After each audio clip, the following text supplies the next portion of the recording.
How often do we hear that homemade is better? While in many cases this may be true, but in our fast and busy lives, it's so much easier to reach for a jar or can off the shelf. I went through my fridge and freezer and I found 4 products which I use on a regular basis. I'm going to make these products today, compare them with the store-bought products and decide, is homemade better? Hi, my name is Lindy and thank you for watching my channel, Lindy Loves Life. I love cooking for my family and enjoy taking that little bit of extra effort to make it myself, especially if it's the healthy option. I'm going to compare my own homemade products with these 4 bought products: basil pesto, chicken broth, chili sauce, beans dried and canned. We're going to compare them on taste, nutrition, appearance and value. Taste is opinion. So this is going to be my opinion, and once you've made it or tried the store-bought, it'll be your opinion as to which one you choose. Then nutrition. Well, this is easy. When you're making it yourself, you know exactly what's in it. And when you are buying it, you can read the label. My rule of thumb when reading the ingredients on the label is that if you cannot pronounce the word, it is best to leave it out of your grocery basket. Appearance. Appearance is actually a lot more important than we think. As Chef Gusteau in one of my favorite movies, Ratatouille, said, "Eat with your eyes. Good food is like music you can taste and color you can smell." And value. What the product you are making is going to cost and what the item you buy off your grocery store shelf is going to cost. Pesto is my favorite pasta topping. I use it in salad dressings, stirred into minestrone soup, and as a frying base for stews. A jar of pesto lasts about a week in the fridge. Fresh basil is best for pesto. However, instead of basil, you could use arugula, kale, radish greens, or spinach. I'm using basil. Trim off the leaves and discard the thick stalks.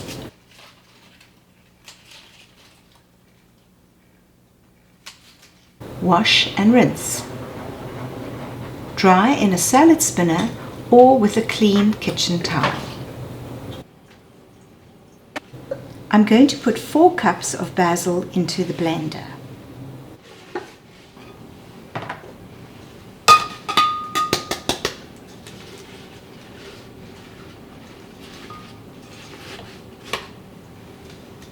I'm adding 3 garlic cloves, but you can add to your taste. Now add your pine nuts. I have half a cup of pine nuts, which I buy in bulk.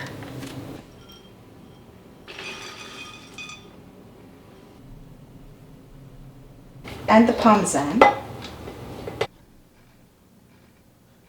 Freshly grated parmesan is best, and I tend to stay away from the pre-packaged parmesan containers. It should make you suspicious when you see cheese outside a grocery fridge with a long shelf life.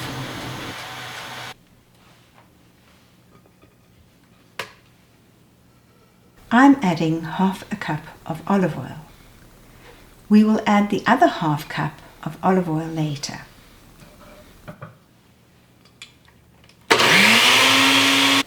Take the lid off your blender and push the basil down a bit. To this I'm going to add a heaped teaspoon of kosher salt.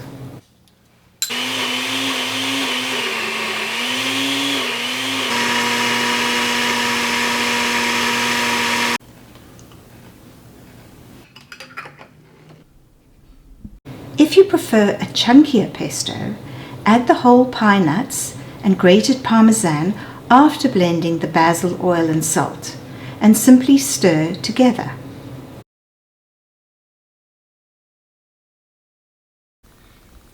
I have given my homemade pesto a higher score than the store-bought pesto, as in my opinion homemade tastes better. I use extra virgin olive oil, which is unprocessed and high in antioxidants, making it more nutritious. Most store-bought products use processed oils. Regarding appearance, homemade pesto does oxidize and discolor quicker than store-bought, and therefore store-bought can look greener for longer. When we look at value, bought pesto can be found in a wide range of prices. If you buy your basil, pine nuts and parmesan in bulk, this will be of better value. My second go-to ingredient is chicken broth. In a previous video, you'll see I mentioned making my own quick and easy broth and how versatile it is in adding flavor to curries, soups, risotto, stews, and rice dishes. I use vegetables as the base in the broth, and you can add pieces of raw chicken or beef or a chicken carcass. Place in a large pot with celery, onion, and carrots and cover with water. Don't worry about specific quantities, just what you have available.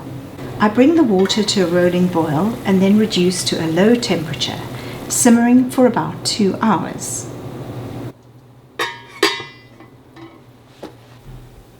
When cool, pour the broth through a sieve or colander. Discard the cooked vegetables, as all the nutrition of the vegetables is now in the broth.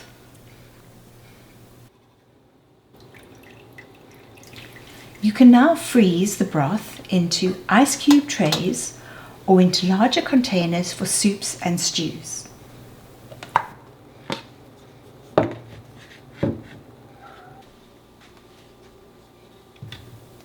I love these large silicone ice trays, and it is easy to pop out a block when needed, returning the remaining cubes to the freezer.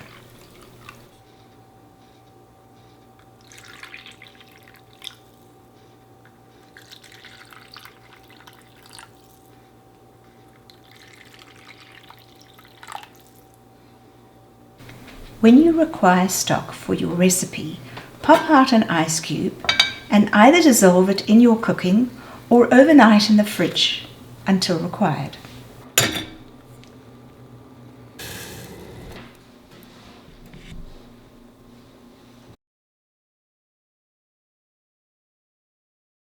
I prefer the taste of homemade broth. The store-bought broth I tasted was less concentrated and more was therefore required. Knowing all the ingredients I use in the broth and the fact that I used wilted vegetables which may have been discarded makes the homemade broth nutritious and of good value. My advice is to keep a container of quality store-bought broth for when your homemade is not available.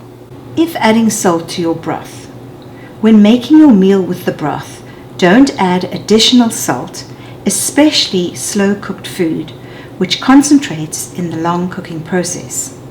The third product I always have in my fridge and freezer is a mixture of fresh garlic, chili and ginger. I chop it up and mix it with olive oil. This treasure of flavors will enhance a wide variety of delicious dishes. I searched a few grocery stores and nothing compares to my homemade combination. However, this sweet chili sauce, when roasted, makes delicious sticky chicken wings and is great added to stir fries. It is a good idea to use gloves when chopping the hot chilies, as the heat of the chilies can remain on your skin even after washing your hands. Begin by preparing your aromatic vegetables and spices. Peel and chop the ginger. Remove the ends of the chilies and wash. I'm using serrano green chilies and Thai red chilies. You can de-seed the chilies if you prefer a milder flavor. I chop the red chilies, keeping the seeds in.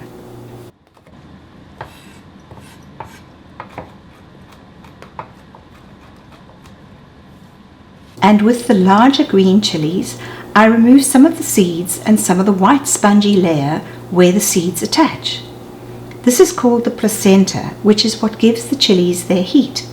Your taste when making your meal will dictate how much of the sauce you put into your recipe.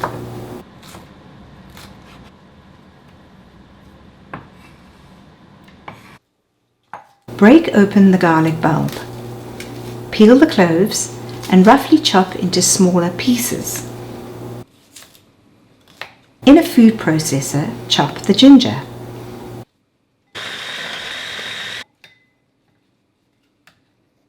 and the garlic.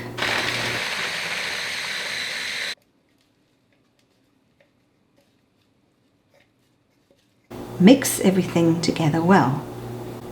A friend of mine sets aside a day every couple of months where she and her elderly parents chop and mix together chilies, ginger and garlic, bought fresh from their local market. This is then lovingly canned and distributed amongst her friends and family until the next chili, garlic and ginger chopping get-together.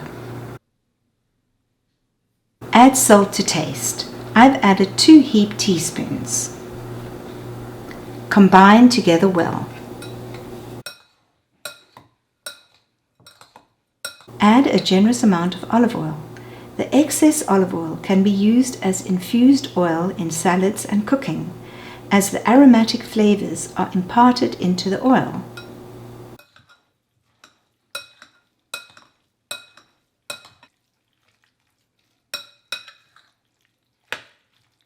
I freeze the mixture in these silicone ice trays and pop out one for any dish requiring chili, garlic and ginger, such as curries, soups and stir fries.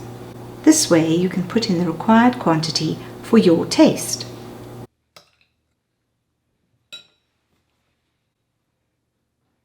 Place in a jar and cover with oil. Well-sealed jars can be kept in the fridge for up to a month.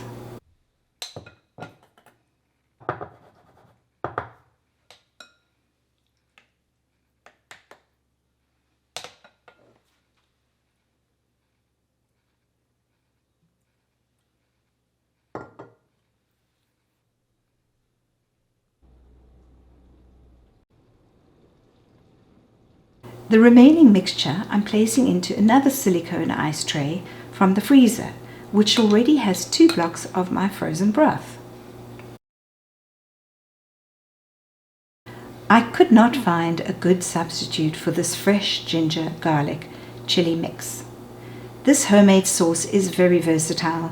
You can even use just the infused oil on salads as the dressing. Everything about this homemade product was better and is good value. There are so many exciting and tempting sauces available to us on the grocery store shelves. And even with the added preservatives, I do occasionally buy them. However, a number of small producers are making sauces with natural ingredients. A short shelf life can indicate that these products are preservative-free. My 4th and final go-to products are beans. I do like canned beans as I enjoy the variety offered, and if you shop carefully you'll find the cans which only say beans and water, no EDTA, which is used to maintain the bean's color, or any additives such as calcium chloride which prevents the bean from bursting. I'm going to show you how best to cook dried beans. Here we have 2 cups of chickpeas and 2 cups cannellini beans, which have soaked in just water for 24 hours. Wash and rinse them well.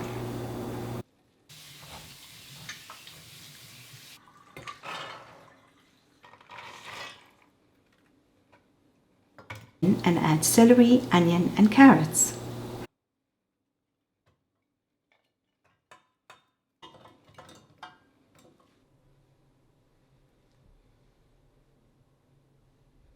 I am adding a heaped teaspoon of salt to each pot, which in my experience works best. Cover with cold water, and later I'll show you how to make the beans stay plump and delicious until using them in your recipe. Bring the beans to a medium simmer and after 30 minutes taste them to see if they are to your liking. If not cooked enough, return them to the heat a further 15 minutes. You want the beans to be creamy but not overcooked. Once cooked, remove the vegetables. Leave the beans submerged in the water to cool and add salt to taste. Only remove the beans you will be using immediately, and the rest can be refrigerated in the water for up to 3 days. This will keep the beans from drying out. A delicious salad can be made with the beans, adding various chopped vegetables. Tomatoes, celery, orange peppers, red onions, dried oregano, balsamic vinegar and olive oil.